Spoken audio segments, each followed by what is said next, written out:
ગુજરાતમાં પહેલીવાર જળ કથાનું આયોજન કરવામાં આવ્યું છે। રાજકોટના રેસકોર્સ મેદાન ખાતે 3 દિવસની આ કથાનું વાંચન ડોક્ટર કુમાર વિશ્વાસ કરવાના છે।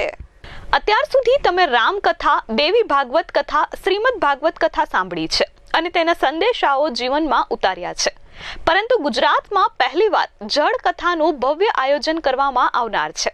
આગામી ડિસેમ્બર મહિનામાં રાજકોટના રેસકોર્સ મેદાનમાં આ જળ કથાનું આયોજન કરવામાં આવ્યું છે અને આ જળ કથા 3 દિવસ ચાલશે।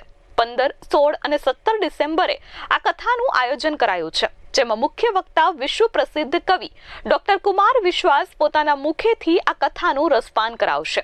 આ કથાનું આયોજન ગીર ગંગા પરિવાર ટ્રસ્ટ રાજકોટ દ્વારા આયોજિત કરવામાં આવ્યું છે, જેનો મુખ્ય હેતુ સમાજના દરેક લોકો જળ બચાવે અને તેનું મહત્વ સમજે તે છે।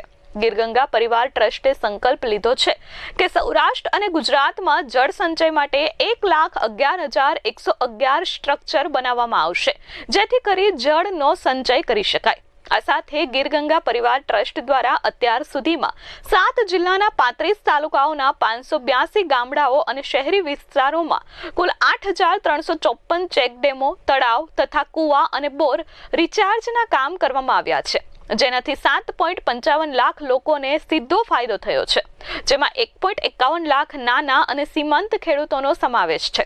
ભૂગર્ભ જળનું સ્તર પુનઃ સ્થાપિત થયું છે અને 4.29 લાખ એકર ખેતીની જમીનમાં સિંચાઈ ક્ષમતામાં સુધારો થયો છે।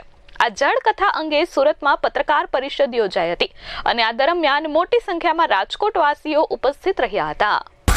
દિલીપભાઈ સખિયા, ગીર ગંગા પરિવાર ટ્રસ્ટ। જળ એક જીવન છે, પાણી કોઈ બનાવી નથી શકતું, પણ ધારે તો દરેક વ્યક્તિ પાણી બચાવી શકે। આપના દેશના વડાપ્રધાને સરસ મજાનું સૂત્ર આપ્યું, જળ સંચય જન ભાગીદારી। આ સૂત્રને સાર્થક કરતી સંસ્થા ગીર ગંગા પરિવાર ટ્રસ્ટ, જે સૌરાષ્ટ્ર, ગુજરાત અને કચ્છની અંદર જળ સંચયનું કામ કરે છે। અત્યાર લગીમાં નાના મોટા 8,150 જેટલા જળ સંચયના કામો પૂરા કર્યા, જેમાં ચેકડેમ ઊંડા, ઊંચા, રિપેર, નવા બોર રિચાર્જ, ખેત તલાવડી જેવા, અને 1,11,111 જળ સંચયના કાર્ય કરવા માટે આવતા ડિસેમ્બર મહિનાની 15, 16, 17 તારીખના રોજ ડોક્ટર કુમાર વિશ્વાસ, જે મોટા કવિ છે અને જે કથા વાંચે અપને અપને શ્યામ અને અપને અપને રામની, પરંતુ આ નવો વિષય વિશ્વની અંદર પહેલી એવી વૈશ્વિક જળ કથાનું આયોજન રાજકોટ રેસકોર્સ મેદાનની અંદર કરેલું છે।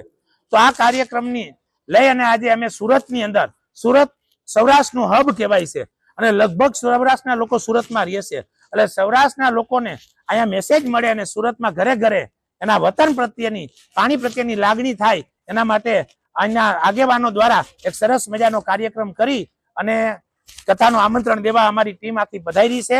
અને હું મીડિયા મારફત ગુજરાતના દરેક લોકોને વિનંતી કરું છું કે આ જળ કથામાં પધારી અને આપના જળ સંચયના દેશના વડાપ્રધાન સાહેબે જે સૂત્ર આપ્યું છે એને સાર્થક કરવી, આ સંસ્થાના કાર્યમાં ક્યાંક ને ક્યાંક મદદરૂપ થઈ અને પાણીના સ્તર ઊંચા આવે, સમગ્ર જીવસૃષ્ટિના કલ્યાણના આ કાર્યમાં બધાય જોડાય એવી વિનંતી।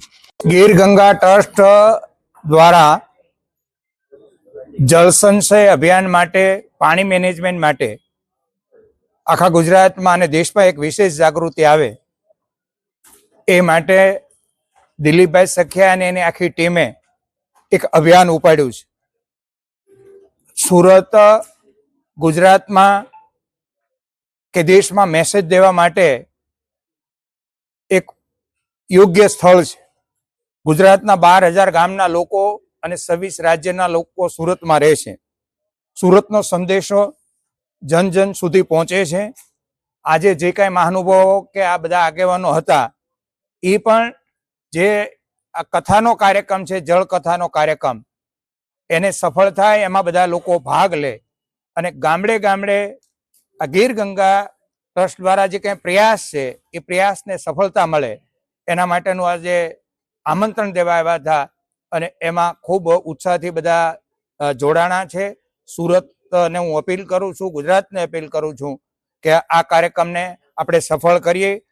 Bureau report S24 news, Surat.